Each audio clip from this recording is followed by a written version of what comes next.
You look at absolute elite athletes, the best of the best of the best. It's not just the hard work. It's not just the training. It's not just the skills that they've developed. There's something else there as well. Yeah, yeah. But then you get someone who has all the things, and that's how you get a Michael Jordan. You get someone who has physical talent, genetic gifts, the mind for it, discipline, consistent work ethic, and then you get greatness. But also mental illness.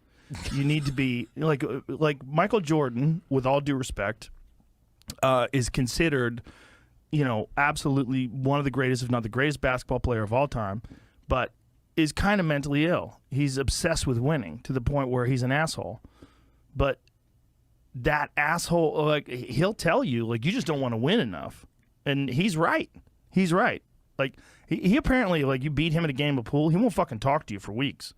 Like, he's just a nut. But I've met people like that before. Like, they have to win at everything. They have to win at fucking playing fucking Parcheesi. They have to win. They're just winners. They're obsessed with that goal of winning. This is why jealousy is such a stupid emotion to have, I think. Yeah. Because you never know the price that person pays for the skills that you really admire about them. So a good example of this would be Tiger Woods. You know much about his childhood? I know a little bit about the coaching. Jamie's a giant fan. Jamie's a big golfer. Yeah, so Tiger, when he was growing up, he was, I think at 1.5, 2 years old, he was already with a golf club. And then when did he go on that Saturday night program, Jamie? And he ended up doing some putt on, he was 3 years old. 3 years old when he did that, right? But his father was racially abusing him on golf courses, calling him the N-word, saying that, yeah, here it is. Whoa, that's him at 3 years old. What show is this? Jimmy Stewart? Mike Bob Douglas. Hope? Bob Hope and Jimmy Stewart. This is crazy. Wow.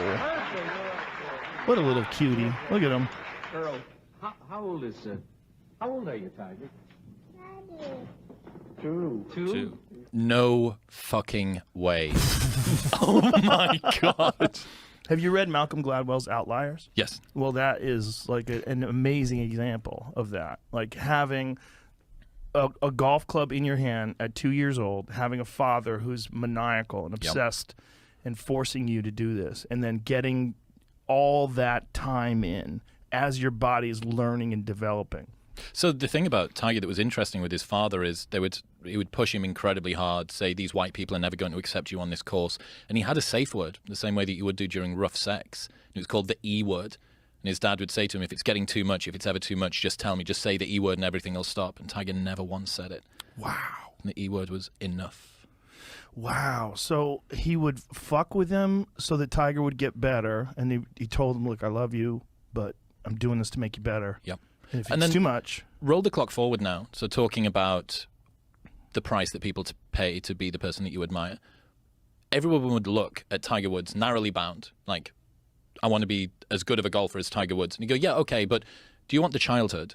Do you want to spend nearly half a decade out of the sport with injury because of how hard you've pushed yourself? Do you want to struggle with self-worth to the point where you basically can't have a long-term marriage? Do you want to be chased down this driveway with your wife in a golf club? He fell asleep at the wheel. He broke both of his legs not long ago. He's been on antipsychotics. Like, that is the price that you pay to have that degree of greatness.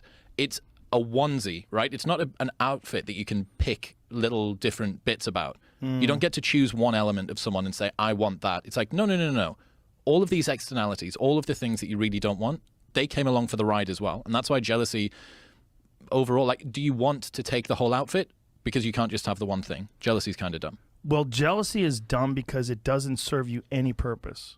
It's that, what is that old expression that it's the only, it poisons the vessel that's holding it? How does that expression go? There's some expression like that it doesn't work. Like, jealousy doesn't work. Like, jealousy doesn't work for you, and it doesn't harm the person you're jealous of. It doesn't do anything. It just creates this bad feeling.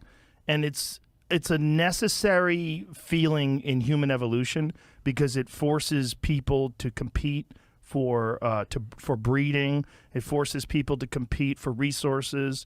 And it makes people work harder in some ways. But it's not self-serving. You can have that feeling of admiration and of respect for someone's ability and inspiration, like looking at someone's accomplishments, and avoid the jealousy part. But you have to treat it like it's a personal weakness. You have to treat it like that thing inside of you that looks at someone and wants to diminish their accomplishments and wants to look at their accomplishments in an inaccurate light because it serves you. It doesn't serve you. In fact, it lies to you, and it makes you feel like you're better than you are, so you won't work as hard and you won't accomplish as much if you give in to jealousy. But instead, if you look at someone, even if you don't particularly like that person's personality or what they stand for, if you can look at what they've done, even if someone that you like really despise, you can find something in them and say that is it. Like, you can find admirable things about Donald Trump.